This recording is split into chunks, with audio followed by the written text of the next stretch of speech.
Good morning students. I hope that you all are keeping well. आप सब बिल्कुल fine हैं। आज हम क्लास 10th का वर्कशीट नंबर 54 देखेंगे and the topic of your worksheet is reflection of light and spherical mirrors. मतलब chapter 10 शुरू करेंगे, परावर्तन, प्रकाश का परावर्तन और अपवर्तन, और उसका आज का जो टॉपिक है वो है गोलीय दर्पण या स्पेरिकल मिरर्स। तो आइए देखते हैं कि रिफ्लेक्शन ऑफ लाइट और स्पेरिकल मिरर्स मतलब प्रकाश का परावर्तन और गोलीय दर्पण में आज हम क्या देखेंगे। प्रकाश के परावर्तन के बारे में आप छोटी क्लासेस में भी पढ़ चुके हैं। अब परावर्तन क्या होता है या रिफ्लेक्शन जो है वो एक मिरर के सरफेस से कैसे होता है। एक मिरर के सरफेस को दिखाने के लिए हम इस तरह से एक लाइन ड्रॉ करते हैं। ठीक है, ये जो लाइन है इसके पीछे जो आप इस तरह से बने हुए लाइंस देख रहे हैं, ये सतह दिखाती है पॉलिश्ड की हुई सरफेस। पॉलिश की हुई सरफेस मतलब मिरर के पिछली साइड जो पॉलिश कर दी जाती है। एक कांच लिया जाता है, उसकी पिछली तरफ पॉलिश कर दी जाती है ब्राउन या ऑरेंज कलर की, और अगली सतह पे ये वाला जो साइड है इस पे जो पॉलिश की जाती है वो होती है चमकदार सिल्वर कलर की पॉलिश। तो जिससे ये बन जाता है दर्पण। अब एक दर्पण के ऊपर जब लाइट रेज आती हैं तो लाइट रेज या प्रकाश की किरणें मुड़कर वापस जाती हैं। इसी प्रोसेस को हम कहते हैं रिफ्लेक्शन ऑफ लाइट या प्रकाश का परावर्तन। ये वो प्रोसेस है जिसके बारे में हम छोटी क्लासेस में भी पढ़ते हैं और हम डेली अपने घरों में एक प्लेन मिरर के सामने खड़े होकर कंघी करते हैं, कॉम्ब करते हैं, तैयार होते हैं। Right, every one of you have seen that, है ना। तो ये वो जो प्लेन मिरर या वो जो दर्पण है उस पे हमें जो अपना चेहरा दिखता है बेटा, वो लाइट के रिफ्लेक्शन के कारण दिखता है, मतलब प्रकाश के परावर्तन के कारण दिखता है। एक बिल्कुल अंधेरे कमरे में जहाँ लाइट बिल्कुल भी नहीं है, खिड़की से भी लाइट नहीं आ रही, ट्यूबलाइट भी नहीं चल रही, मिरर लगा हुआ है, पर आप मिरर के सामने खड़े हो तो क्या आपको वो मिरर में अपना चेहरा दिखाई देता है? Not at all. इसका मतलब जो रिफ्लेक्शन है उसके कारण हम अपने आप को मिरर में देख पाते हैं। तो आइए देखें कि हमने क्लास 8th में जो लॉज पढ़े थे, नियम पढ़े थे परावर्तन के, वो क्या होते हैं। अब उस नियम को समझने के लिए इस डायग्राम को ध्यान से देखें। इस डायग्राम में ये मिरर है और ये उसका शाइनी सरफेस है, ये पीछे पॉलिश है, जैसे कि मैंने अभी आपको बताया। अब सपोज ये लाइट की एक किरण है जो आकर उस शीशे पर, दर्पण पर पड़ी, वो टकराई, और जैसे एक बॉल को दीवार पे फेंको तो वो टकरा कर वापस जाती है ना, बिल्कुल उसी तरह लाइट की किरणें चमकदार सरफेस से टकराकर वापस मुड़ती हैं। अब ये जो मुड़ना है ये रैंडमली नहीं होता, ऐसे ही नहीं होता, ये कुछ नियम, कुछ लॉज फॉलो करता है। पहला नियम ये कहता है कि angle i is equal to angle r. अब ये एंगल आई और एंगल आर क्या है ये देखते हैं। ये वाली किरण और ये वाली किरण के बीचों बीच आप एक परपेंडिकुलर, एक अभिलंब देख रहे हैं, उसे हम कहते हैं नॉर्मल। इस प्लेन के 90 डिग्री के एंगल पे, इस मिरर के 90 डिग्री के एंगल पे जो लाइन बनी उसे हम कहेंगे नॉर्मल। इंसिडेंट रे मतलब आपतित किरण और नॉर्मल के बीच जो एंगल बनता है वो होता है एंगल आई, मतलब आपतन का कोण। और नॉर्मल और रिफ्लेक्टेड रे मतलब परावर्तित किरण के बीच में जो एंगल होगा वो होगा एंगल आर, मतलब परावर्तन कोण या एंगल ऑफ रिफ्लेक्शन। तो पहला लॉ ये कहता है कि angle i is always equal to angle r. इसका मतलब एंगल आई आपतन कोण और परावर्तन कोण की वैल्यू हमेशा बराबर रहेगी। अगर वो इधर 45 डिग्री के एंगल पे स्ट्राइक करती है तो ये एंगल भी 45 रहेगा। ओके, अगर वो 60 डिग्री के एंगल पे स्ट्राइक करेगी तो ये एंगल भी 60 रहेगा। तो ये होता है प्रकाश का परावर्तन का पहला नियम। सेकेंड लॉ, अब सेकेंड लॉ क्या कहता है कि इंसिडेंट रे, नॉर्मल और रिफ्लेक्टेड रे। अब इंसिडेंट रे मतलब ये वाली आपतित किरण, नॉर्मल मतलब यह विलंब, और रिफ्लेक्टेड रे मतलब ये परावर्तित किरण, ये तीनों एक समतल प्लेन में रहते हैं, एक प्लेन में ही होते हैं, तभी ये लॉस फॉलो किए जाते हैं। तो ये हुआ एक रिवीजन पिछले कंसेप्ट्स का कि मिरर क्या होता है और मिरर से लाइट का रिफ्लेक्शन कैसे होता है। अब नया कंसेप्ट जो हमने पढ़ना है वो है स्पेरिकल मिरर्स मतलब गोलीय दर्पण, जो हमने पहले कभी नहीं पढ़ा। तो आइए देखें कि अब गोलीय दर्पण किसे कहते हैं। स्पेरिकल मिरर्स या प्लेन गोलीय दर्पण दो तरह के होते हैं। पहला कॉनकेव मिरर या अवतल दर्पण और दूसरा कॉन्वेक्स मिरर या उत्तल दर्पण। कॉनकेव मिरर को समझने के लिए ये देखिए कि ये इस तरह से इसकी जो चमकदार सतह होती है, ये लाइट की किरण है जो आ रही है और ये रिफ्लेक्ट होकर जा रही है। तो पॉलिश वाला सरफेस इस तरह से बाहर की तरफ उभरा होता है और जो शाइनी सरफेस है, मतलब जहाँ पे दर्पण है, वो अंदर की तरफ मुड़ा होगा। इसको बेस्ट समझने के लिए उदाहरण जो है वो होता है एक चम्मच। चम्मच के दो सतह आपने देखे होंगे, एक अंदर की तरफ और एक पीछे की तरफ। तो जो अंदर की सतह है चम्मच की, वो अवतल दर्पण दिखाती है और ये हुआ एक कॉन्वेक्स मिरर। कॉन्वेक्स में ये देखिए कि अंदर की तरफ जो घुमा हुआ है वहां पे पॉलिश है और शाइनी सरफेस बाहर की ओर उभरा हुआ है। यहाँ पे लाइट रे आई और यहाँ से लाइट रे परावर्तित होकर वापस मुड़ गई, राइट।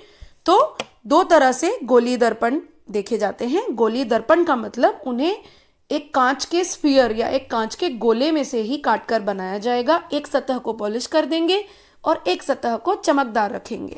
तो ये है कॉनकेव मिरर, जिसमें ये लाइट की रेज आती हैं और ये रिफ्लेक्ट होकर चली जाती हैं। और ये है कॉन्वेक्स मिरर, जिसमें ये लाइट रेज आती हैं और रिफ्लेक्ट होकर चली जाती हैं, राइट। अब ये जो आप देख रहे हैं यहाँ पे पी, एफ, सी, ये सारी चीज़ें क्या हैं, ये क्या टर्म्स हैं जो हम कॉनकेव और कॉन्वेक्स मिरर में यूज़ करते हैं। तो हमें किसी भी तरह से मिरर का डायग्राम बनाना जो होता है उसे हम कहते हैं रे डायग्राम या किरण आरेख, जो इस लेसन में आपको बनाना सीखना है। अब वो कैसे बनाने हैं, वो बनाने के लिए हमें इन मिरर्स के ये छोटे छोटे टर्म सी, एफ, पी, ये क्या है ये समझना होगा। तो अब हम ये देखते हैं कि ये अवतल और उत्तल दर्पण में ये छोटे छोटे टर्म्स क्या कहलाते हैं और इनका क्या मतलब होता है। तो ये देखिए, ये जो आप सर्कल देख रहे हैं, ये हम इमेजिन करते हैं कि ये एक कांच का हॉलो स्फीयर है। हॉलो स्फीयर मतलब खाली गोला। सर्कल आप सबको पता है, मैथ्स में हम पढ़ते हैं कि एक वक्र या एक सर्कल क्या होता है, ओके। अब ये इमेजिन किया जाता है कि इसी सर्कल में से हमने एक अवतल दर्पण या कॉनकेव मिरर को कट किया है। तो ये जो आप देख रहे हैं सतह, ये देखिए, ये जो सतह आप देख रहे हैं ये कॉनकेव मिरर बन गया, अवतल दर्पण बन गया। तो आइए इसी को लेकर अब हम समझेंगे। इसी तरह से हम यहाँ से अगर ऐसे काट लें और इधर की तरफ हम पॉलिश कर दें तो ये उत्तल दर्पण बन जाएगा। तो आइए हम समझते हैं कि ये छोटे छोटे टर्म्स क्या होते हैं। सबसे पहले यहाँ पे आप एक टर्म देखेंगे पी। ये जो पी है इसे हम कहते हैं पोल या हिंदी में हम इसे कहेंगे ध्रुव। ये हमारे अवतल या उत्तल जो भी गोलीय दर्पण है उसके रिफ्लेक्टिंग सरफेस का बिल्कुल सेंटर पॉइंट होता है, जिसे हम कहते हैं पी, ओके। सेकेंडली अब हम देखें तो दूसरी जो चीज आप देख रहे हैं एक लाइन, उसे हम कहेंगे प्रिंसिपल एक्सिस। ये जो लाइन आप देख रहे हैं सी से लेकर पी तक जा रही है, इसे कहा जाता है प्रिंसिपल एक्सिस या मुख्य अक्ष। पी और सी को जोड़ने वाली लाइन। तो अब हम देखेंगे सी क्या है। पहले हम सी को देख लेते हैं। हमें ये पता है कि कोई भी जो सर्कल होता है, एक सर्कल होता है या एक वक्र होता है, उसका एक केंद्र होता है, सेंटर, ठीक है, जिससे हम ड्रॉ करते हैं सर्कल। तो जिस वक्र में से, जिस कांच के गोले में से इस मिरर को काटा गया है, उसके सेंटर को हम कहते हैं सेंटर ऑफ कर्वेचर सी या वक्रता का केंद्र। सेंटर ऑफ कर्वेचर सी या वक्रता का केंद्र। तो यहाँ पे ये सी जो डॉट है ये इस गोले का सेंटर दिखा रही है और ये इसका मिड पॉइंट है हमारे दर्पण का। इन दोनों को जोड़ने वाली लाइन को क्या कहेंगे? प्रिंसिपल एक्सिस या मुख्य अक्ष, ठीक है। इसके बाद एपर्चर या द्वारक। अब एपर्चर की बात करें तो ये जो आपको पॉइंट दिख रहा है एम, ये जो दिख रहा है एन, यहां से लेकर यहां तक का जो व्यास है, ये जो डायामीटर है, ये यहाँ पे जो एरिया है जिसका उसका पॉइंट दिखाई देता है कि कितना वो मिरर खुला है, इसे हम कहते हैं एपर्चर या द्वारक, जहां से लाइट एंटर होगी। सेकेंडली अब जब एक सर्कल की बात करते हैं तो सेंटर है मतलब केंद्र है, तो नेचुरल सी बात है उसका कोई रेडियस भी होगा, त्रिज्या भी होगी। तो जिस गोले में से आप इस दर्पण को काटते हैं उसकी जो रेडियस कहीं पे भी आ सकता है, आपको पता है ये मैथ्स की कंसेप्ट है। तो ये जो रेडियस है मतलब सी से लेकर पी तक की जो दूरी है उसे आप कहोगे आर, मतलब रेडियस ऑफ कर्वेचर या वक्रता त्रिज्या, ठीक है। मतलब सी से लेकर पी तक की दूरी को आप कहेंगे। अगर जब उसकी सेंटीमीटर्स में आप बात करेंगे तो आप उसे बोलेंगे radius, 5 centimetre, 6 centimetre, 4 centimetre. Okay, then हम बात करेंगे एक और बहुत बहुत इंपॉर्टेंट चीज जो यहाँ पे आपको देखनी है, वो है ये एफ। ये एफ बहुत बहुत इंपॉर्टेंट है। इस एफ को हम कहते हैं फोकस, हिंदी में भी इसे कहा जाता है फोकस। और इस एफ से लेकर पी के ऊपर जो दूरी है उस दूरी को हम कहते हैं फोकल लेंथ या फोकस दूरी। और इस फोकस दूरी और त्रिज्या में ये रिलेशन होता है कि फोकस दूरी मतलब focal length is equal to r upon 2। इसका मतलब त्रिज्या का आधा कर दें तो हमें क्या मिलेगी, फोकल लेंथ या फोकल दूरी। अब ये एफ क्या है, ये एफ जो है ये वो पॉइंट है जिसपे परावर्तन के बाद किरणें आकर फोकसित होती हैं। कॉन्केव मिरर को हम कॉन्वर्जिंग लेंस कहते हैं।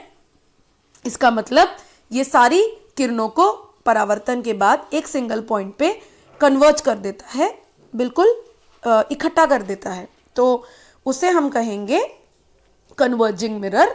और ये जो बिंदु है वो फोकस है। वैसे ही कॉन्वेक्स जो उत्तल दर्पण होता है वो उनको परासरित करता है, मतलब उनको बहुत फैला देता है, तो वो फोकस से आती हुई प्रतीत होती हैं। तो ये जो फोकस है बेटा ये बहुत बहुत इंपॉर्टेंट पॉइंट है। और इतना याद रखिएगा कि फोकल और आर के बीच में क्या रिलेशन है, f is equal to r upon 2। इसका मतलब अगर आर आपका 10 सेंटीमीटर है तो ये होगा 5, ये 8 है तो ये होगा 4। तो ये सारे बहुत मुख्य टर्म्स हैं जो हम किसी भी एक गोली दर्पण को दर्शाने के लिए यूज करते हैं। जब हम किरण आरेख बनाएंगे तो इन टर्म्स का हमें पता होना चाहिए कि किस टर्म को कहाँ लिखना है। अब मिरर्स में रिफ्लेक्शन के जो रे डायग्राम या किरण आरेख बनेंगे उनके कुछ लॉज होते हैं, कुछ नियम होते हैं कि कैसे एक किरण जाएगी तो कहाँ से टकराकर वापस आएगी। उसको समझने के लिए हम 2-3 पहले लॉज समझेंगे, फिर अगली वर्कशीट में आपको इमेज फॉर्मेशन दिखाई जाएगी कि कैसे एक चीज को रखोगे तो उसकी प्रतिबिंब या इमेज बनाई देगी। तो आइए हम पहले गोली दर्पण के कुछ नियम देख लेते हैं। तो ये एक सिंपल सा चित्र आप देख रहे हैं। इसमें हमें बस एक तरफ आप देखेंगे, ये है, इधर आप देखेंगे अवतल दर्पण मतलब कॉन्केव मिरर, और ये है कॉन्वेक्स मिरर। तो इनमें सिंपल 2-3 लॉ समझ लीजिए। तो अगले वर्कशीट में हम देखेंगे कैसे बनाने हैं डायग्राम। पहला लॉ ये कहता है कि अगर कोई किरण या कोई लाइट रे प्रिंसिपल एक्सिस, ये याद रखिए ये किरण क्या कहला रही है, प्रिंसिपल एक्सिस। तो पहला लॉ ये कहता है कि अगर कोई लाइट रे पैरेलल आती है, समांतर आकर शीशे से टकराती है, तो वो परावर्तन के बाद हमेशा कहाँ से निकलेगी, एफ से।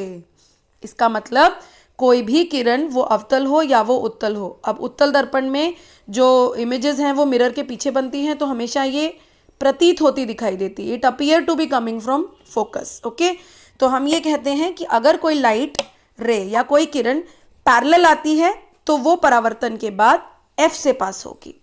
दूसरा लॉ ये कहता है कि अगर कोई लाइट ऐसे आकर इंसिडेंट होती है कि वो सेंटर ऑफ कर्वेचर से पास हो, सी से, वक्रता केंद्र से, तो वो परावर्तन के बाद फिर सी से ही निकलेगी। ओके, वही आप देखेंगे इधर की तरफ, ये लाइट अगर सी से पास होती दिखाई देती है तो ये रिफ्लेक्शन के बाद भी सी से ही निकलेगी। तीसरा लॉ ये कहता है कि अगर आप कोई लाइट रे बिल्कुल तिरछे ऑब्लिक पैटर्न में आकर मिरर पे गिरती है, तिरछी तरीके से, यहाँ पे ये देखिए इस तरह, ये देखिए इस तरह, तो वो तिरछे ही तरीके से रिफ्लेक्ट होगी, और ऐसे केस में एंगल आई और एंगल आर हमेशा बराबर होंगे। तो ये तीसरा नियम है जो आपको ये बताता है कि किस तरीके से लाइट रेज आएंगी और रिफ्लेक्ट होकर वापस जाएंगी। तो ये आपकी आज की वर्कशीट के कुछ इंपॉर्टेंट कंसेप्ट्स हैं जो हमने समझने की कोशिश की है। आप इन रे डायग्राम्स को बनाने की प्रैक्टिस करेंगे। पहले आप ये कॉन्केव और कॉन्वेक्स मिरर को बनाने की ज़रूर प्रैक्टिस करें। नेक्स्ट वीडियो में हम ये पढ़ेंगे कि रे डायग्राम्स कैसे बनाने हैं, और ये रे डायग्राम्स या किरण आरेख बनाना बहुत बहुत इंपॉर्टेंट है एग्जाम पॉइंट ऑफ व्यू से। तो please practise it and take care of your self. Covid के टाइम में अपनी प्रोटेक्शन रखें, मास्क ज़रूर पहने बाहर जाते हुए, और वैसे भी बहुत पोल्यूशन फैला हुआ है, तो आप सब अपना अपना सेहत का ध्यान रखें। Have a good day, thank you.